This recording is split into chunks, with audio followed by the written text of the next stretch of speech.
Great. So give us a short introduction to what your approach was to tackling bad habits, rewiring, I would say in my language, bad habits, and how did you come to be doing that? Yeah, absolutely. So, you know, all through high school and college, I kind of, well, the journey was different in my mind at that time. Now looking back, uh, the reasons I made decisions were different. But, I thought of myself as a party guy. I like to be outgoing. Um, and that carried on all through college. It was very much, when is that socially acceptable at that age? You can kind of get away with it. And then as I got into grad school, it was almost like I didn't grow up. My habits didn't grow with me, um, and honestly, I began to change, but changing those habits along with me changing were two different things. And so as I got into grad school, it wasn't like I was out um, partying and doing crazy things, but I still had the habit of, okay, it's the end of the day, I'm going to have some wine, And so, in my regard, as far as habits goes, it was with the nightly wine in the evening. Yeah, okay, let's So stop for a that's second there. So you raised some really good points. So first, what I think is always so valuable is to understand like the multiple neural pathways that lead to a behavior. So you're saying that it was both a way to unwind and a way to socialize. So once you learned to socialize in new ways, but you hadn't learned to unwind in new ways. And I think that's, absolutely. yeah, and I think that's useful because everyone who's listening has their bad habit and it has multiple components. So this helps us tease out like the separate components. Yeah. Yeah, and I think that there was it started with an outcome that I was looking to achieve, which is in my youth was to be more social. And, over time that became an identity that I associated with. And later it wasn't an identity, it was a ritual, but it was grounded in where it started. Yeah. Yeah. Again, that's so useful because so many people, they can't understand why can't I stop this? And when you understand that the identity that you've built around it is a positive, so your brain sees it as a positive. And that identity is a neural pathway built in adolescence. And that's when our brain is so plastic that first, it built a huge pathway. And second, you don't have another pathway until you build another identity. So that's sort of a chicken and egg thing. But Yeah. just the first step is being real with yourself about that identity, which is um, such a big accomplishment because our verbal brain doesn't like to admit that this is what's going on. And so that's the first step is tracking that down. So I'm curious, like, how do you think you were able to track this down and sort of be honest with yourself? I think it started further along when I was always questioning why was it so difficult for me to change this ritual, right? And part of it was a ritual, and part of it was an identifying with my former self. It meant that Oh, it meant that I had to know it was like giving something up. I had to give up being the fun, outgoing party guy. I had to give up that phase of my life. And I don't think it was until I realized that I needed to flip that narrative into what do I gain if I no longer have this habit, that huh. I actually could see where the negatives were like I had to say I can't do it. But once I changed that to the other way, it became very obvious what I was holding on to. Oh, good, good. So you were just saying, you admitted that you're benefiting from the old habit, and then you were going to look for a new way to benefit. Is that what you said? Yeah, so the benefit, so in giving it up, the benefit would be, oh, tomorrow I get to wake up at 5 a.m., clear headed, no anxiety, ready to go. Yes, um, yes, yes, yes, all the exactly. positives. Yeah. Yes, exactly. So focus on how does it benefit me, that you're not giving up something, you're not doing it for somebody else's reason, but it's because it benefits me. And that's how your inner mammal works. That's how your inner mammal is focused on what benefits me. That's great. And that's I introduced you to Janet at Tribe Sober. And of course, that was exactly her view. So I'm sure you guys had a good talk. Yeah, there So were striking overlaps. So we're yeah. actually scheduled to talk soon here in the next couple of Oh, weeks. So oh, yeah, good, good. yeah. So, I have a different perspective on a lot of things because I focus on the one-up impulse and how that sparks our serotonin. So we all look for the one-up position, but there are thousands of different ways to do it. But one thing we have in common is whatever way worked for you in adolescence, that's what gets wired into your brain. So, for example, I was not a party person at all. And it's because when I was in a party environment, I had a very one down feeling. I felt ignored, I felt unliked. And so it was not an attractive thing for me at all. But I'm not saying that because I was so like strong or moral or anything. It's because I Hmm. did not have a positive feeling about myself at parties. And I could find the roots of that in my past. And I'm sure you could find the roots of that in your past. So it's just, again, everyone listening, they could have hundreds of different variations on this theme, but it's really tracking down what gave you one-up feelings in your adolescence will really help you understand your bad habits. Okay, so next step. So where did you go from there? Okay, so yeah, and to comment on that, looking back is that you might not necessarily had it to do with that, and whereas like my mine became alcohol, right, with a bad habit around alcohol, which is actually very common.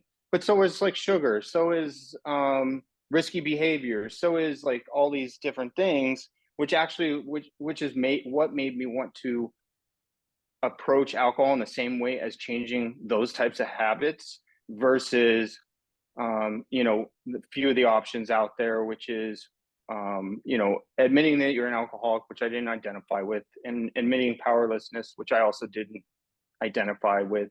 And I'm not to say that those aren't right for many people. It wasn't in my case, and that was a limiting. I had limited resources. Like, okay, I'm having a hard time here. I don't feel like I should sit in an AA meeting. I definitely don't think I need to be inpatient 12-step program. So what do I do? So, I did read a few books. And it really, the overarching thing for all those books is alcohol is poison. And here's how to hold a soda and lime in public and field off anybody that's going to give you criticisms. And neither of those, well, I do think it's important to understand that alcohol is bad for you. If you don't understand that, that is not the catalyst to long standing change, and so I felt stuck yet again.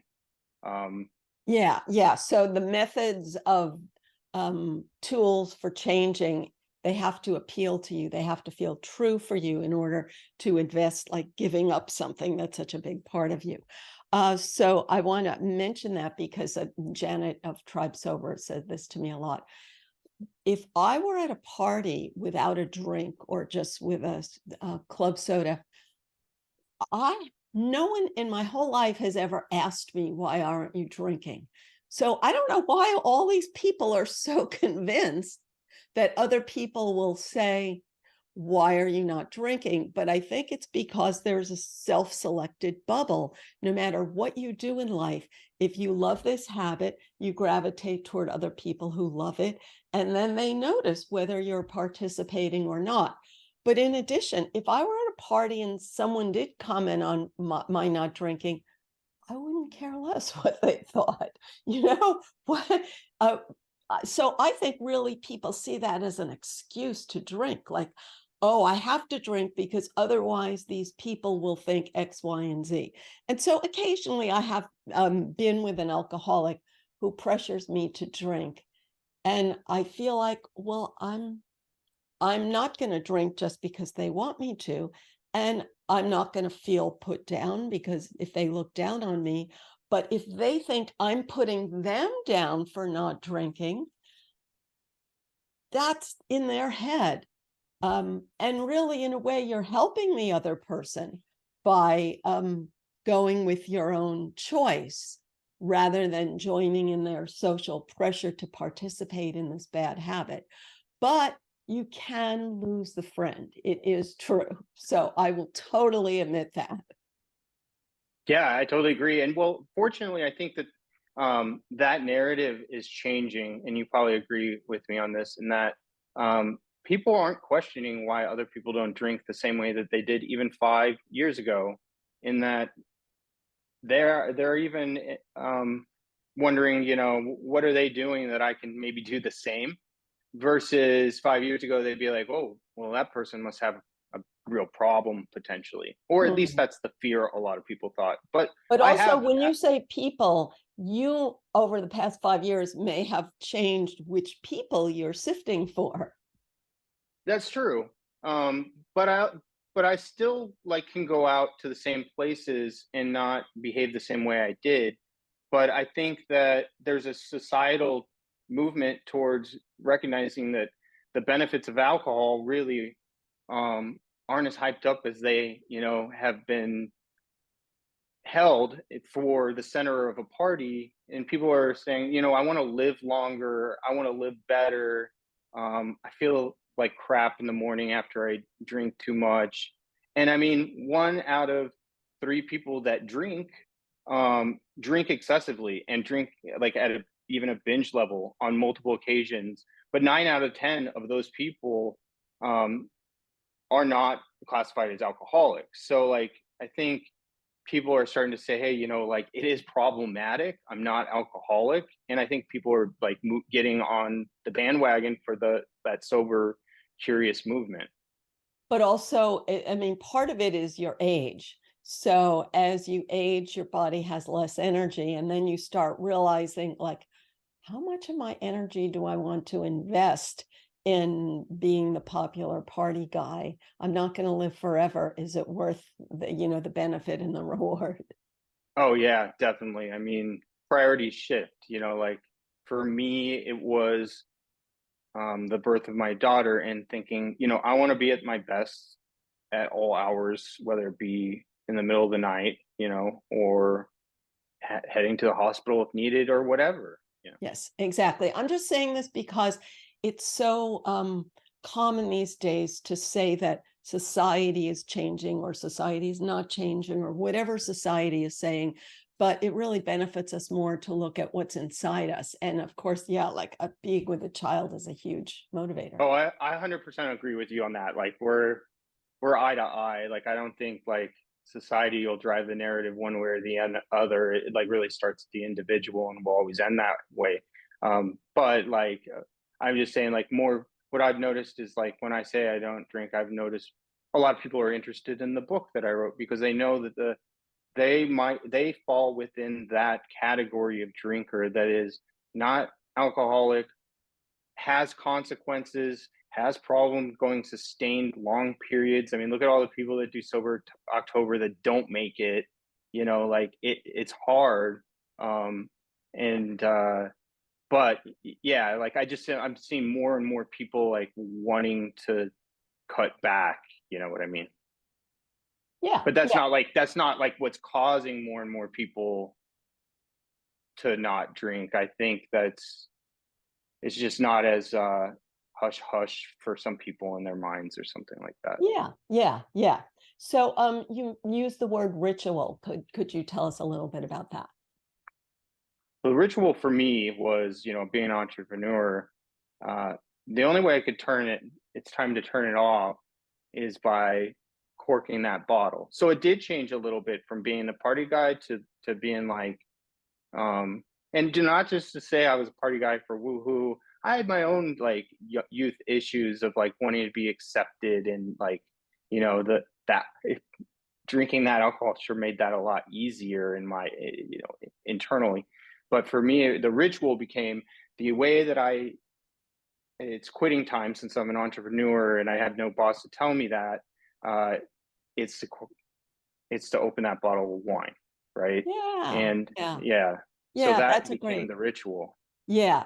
So that's the focus, is how can I turn it off? So